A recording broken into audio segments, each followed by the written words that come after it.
companies, if you are OCW, you don't have even the same benefit as the local people, and treatment will be also different. And well, they are trying just to say yes in everything that what they say. You cannot say no, and you can just say okay, toy, like that, and just try to ride with the go with the flow, Right.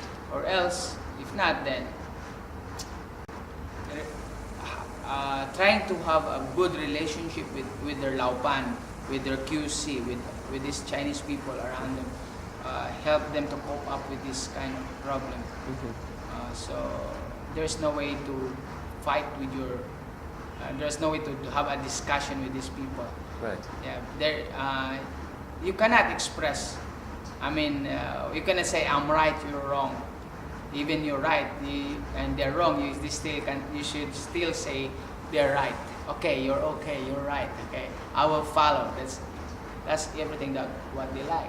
At first, here, company likes the Filipino workers because most of our actually workers, they are educated people.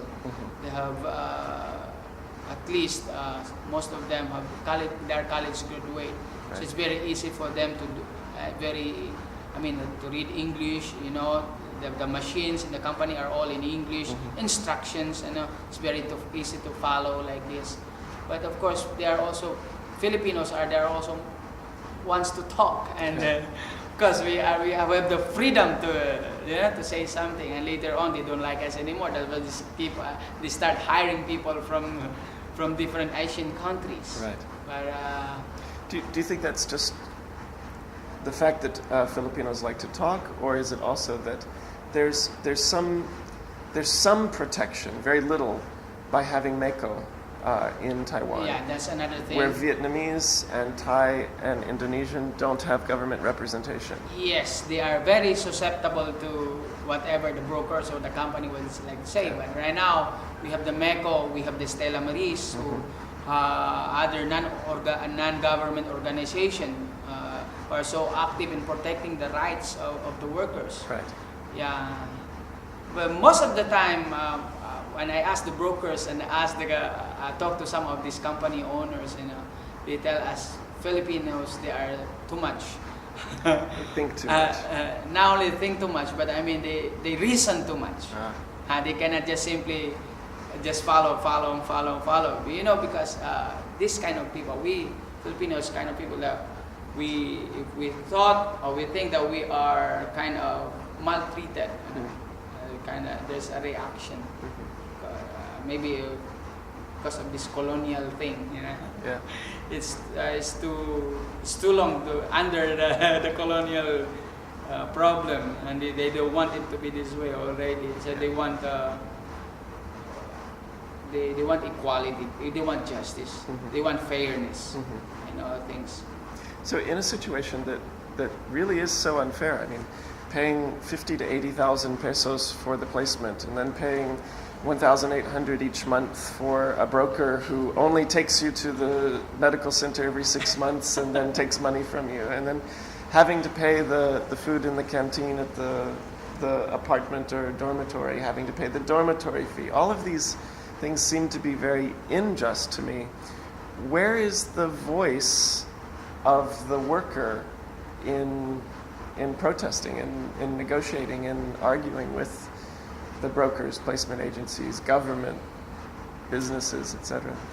Actually, Taiwan government is holding bi-monthly meetings with the NGOs, and the CLA is always doing something like this, but it's all on paper and talk. Right.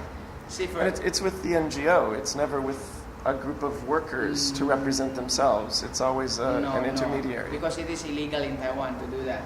Yeah. So the worker really has no right. Even when they sign the contract, they have no right on the contract. No. And the problem with that is they will even sign you a blank contract. Right. It's just side contract, a blank contract, so many different ways of going around the law. Yeah. That's the way they do it. And so there's no way for them. If you gonna talk about this and you kind of have a meeting immediately a person who leads this Mhm. will be sent home. Yeah. And so for these Filipinos, they prefer not to do this because you see, when you come here, you borrowed money to pay for your placement fee, Mhm. and it is with interest. Right. And the risk of going home is terrible. I mean, you will not be able to pay for what you have borrowed, and then it's very hard to come again. Mhm. And so most people just what we call it kapit sa patalim. It means just hold it to the knife. You know, even it's your hands Yeah. is bleeding, Yeah. and there's no way. Because also, of course, the problem of the Philippine government, our nation, the Philippines, is really have a great problem, economic problem in the Right. Philippines. See, for example,